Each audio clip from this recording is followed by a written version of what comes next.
নমস্কার, আমি দেব। শাকিব খানের শাকিবের ছবিটা খুব ভালো চলেছে। তো আশা করি ভালো লাগা খারাপ লাগা যখন দর্শক হলে গিয়ে ছবিটা দেখবে তারপরে বুঝতে পারবে ভালো লাগা না খারাপ লাগা। কলকাতার জনপ্রিয় সুপারস্টার দেব তুফান সিনেমাতে বাংলাদেশের সুপারস্টার শাকিব খানকে দেখে বাংলাদেশের কেজিএফ বলে প্রশংসা করল। প্রিয় দর্শক, বিস্তারিত জানতে অবশ্যই ভিডিও শেষ পর্যন্ত দেখবেন।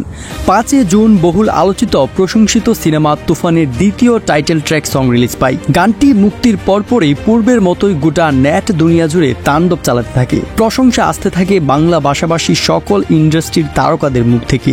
সেই তালিকায় এবার যুক্ত হলো কলকাতার সুপারস্টার দেব। তুফান সিনেমার দ্বিতীয় টাইটেল ট্র্যাক এই শহরে কে আসবি আই মেনে নিয়ে শুধু তুফানেরই রায়, এই ডেরায় কে আসবি আই কাফেলা নিয়ে মৃত্যুর সংখ্যায় শিরোনামে গানটি রিলিজের পর ভারতীয় জনপ্রিয় সংবাদ মাধ্যম এই সময়কে দেওয়া একটি সাক্ষাৎকারে দেব জানায়, বাংলাদেশের সুপারস্টার শাকিব খানের তুফান সিনেমার দ্বিতীয় টাইটেল ট্র্যাক গানটি আমি শুনেছি, আমার কাছে বেশ ভালো লেগেছে।